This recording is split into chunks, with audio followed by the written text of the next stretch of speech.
So my name is Todor Yordanov, for those of you that don't know me, but I think most of you do.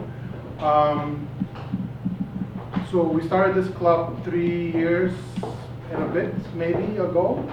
And the purpose of the club hasn't changed.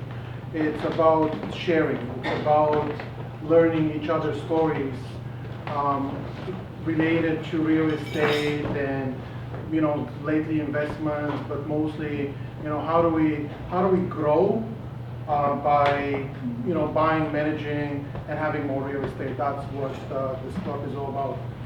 And every month I bring people that I personally know and personally trust, and people that I'm also interested at hearing their stories and hearing their perspectives, because in real estate, like you probably already know, it's such a vast field that you can do so much in real estate, and no one person knows everything there is to know about real estate. So it's really, really awesome to hear what other people are up to. And I'm sure that you're going to learn something tonight from James and Susan. I'm sure I'm going to learn a ton from both of them. And and I also am looking forward to speaking to you and learning from you as well. And I always say to everybody that I meet, I'm kind of the I've been doing this for a long time, investing in real estate and buying and selling, and it's my personal philosophy. It's always about the next step. Like, what is the next step? Forget about what I've done or you've done. We all have a next step to take. So what is that next step, and who's going to help us take that next step? So that's what we're here for, and this is what the space is created for.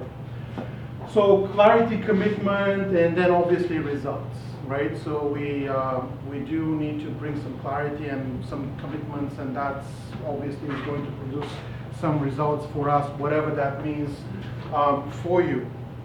I have just like a 5-minute presentation before I introduce Susan. I was very fortunate to have lunch with this guy on Monday.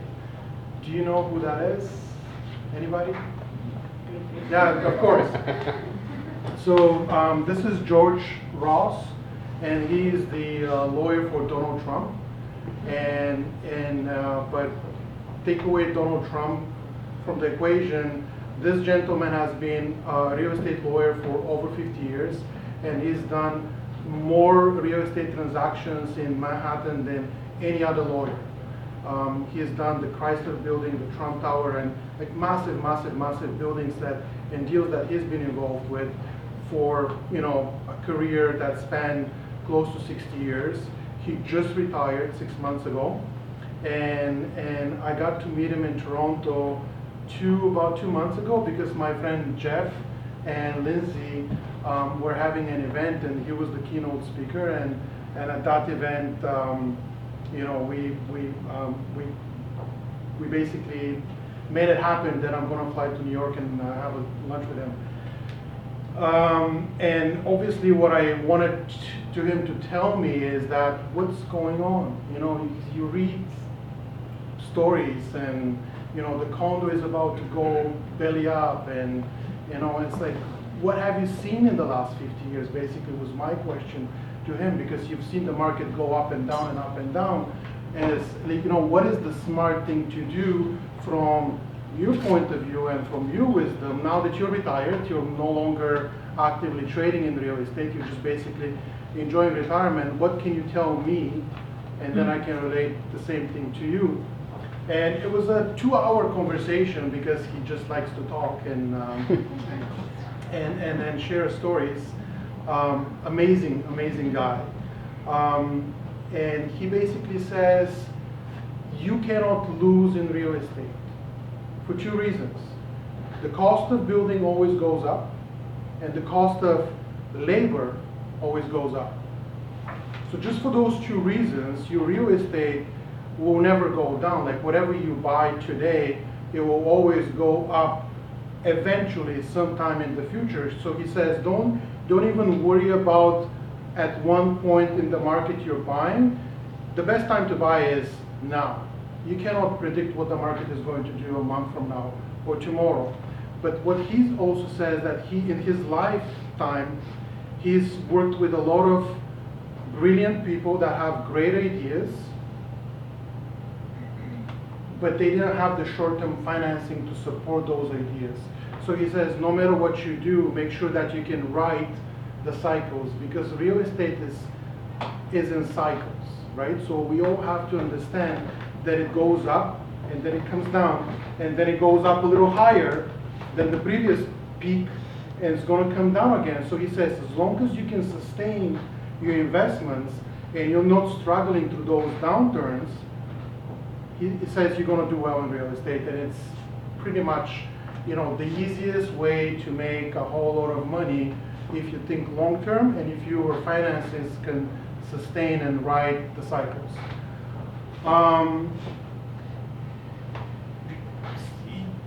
I recorded my whole conversation, so I still have to listen to the whole conversation, and eventually maybe I'll put a blog or something with all the little, pieces of wisdom that he just is full of that. So if I remember something even better than this, I'll make sure that I'll mention it.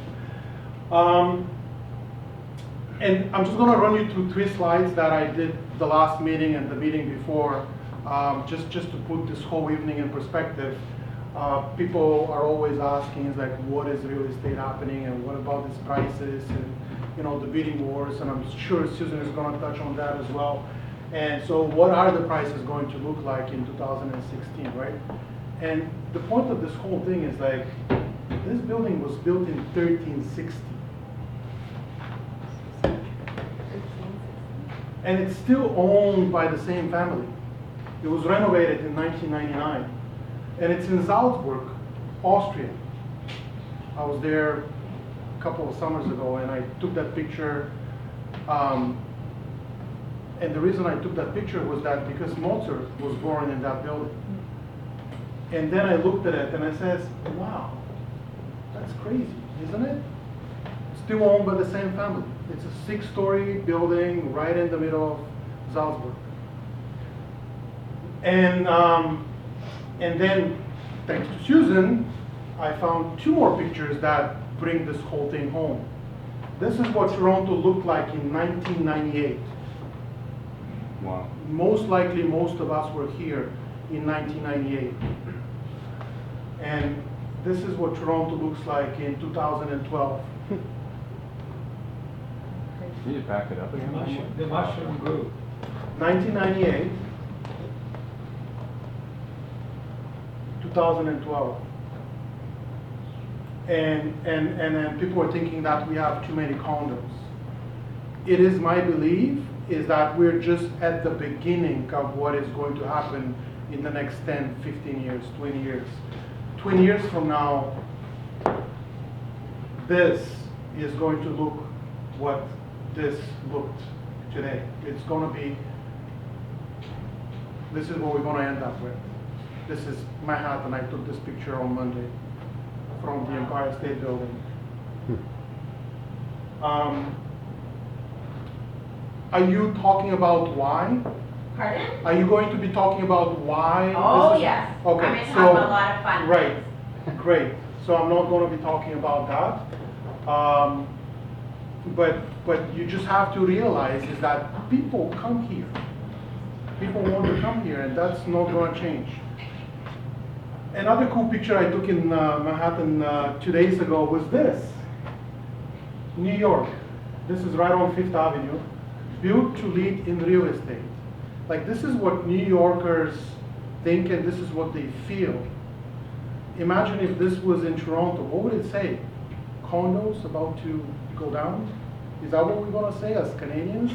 Right? They believe in real estate, and they are proud to own real estate. So I took this as a reminder to myself, is like, never doubt what you feel and what you believe.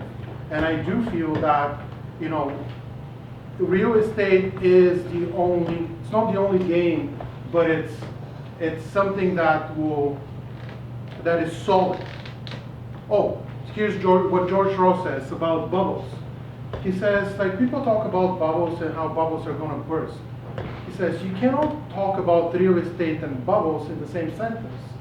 When bubble bursts, there's nothing left.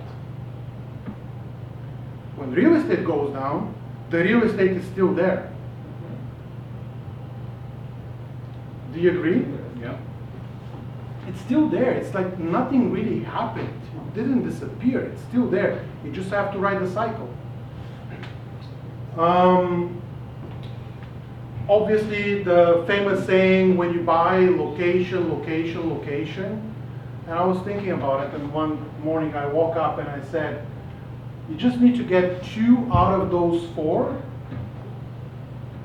and you'll do okay. 2 out of those 4.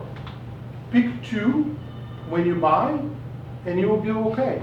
Location, location, waterfront, and transportation. Any combination, at least 2, and you don't have to worry about, and you don't have to read newspapers, and you don't have to listen to your friends and listen to everybody who is like, oh yeah, you're making a mistake. No, 2 out of those 2, and you'll do okay. And I'm almost done, and we are going to be doing a buyer-seller info seminar that I'm thinking we're going to be doing this every maybe 6 weeks, and we're just going to repeat the whole thing. I'm going to bring a mortgage agent, maybe a lawyer, who's just going to educate people on, you know, how to be a smart buyer and how to be a smart seller. So if any one of you is interested in this, or you know people that are going to be buying or selling in the next, say, 3 to 6 months, I really encourage you to attend one of those seminars, so you can learn like what's happening right now, because things are changing all the time.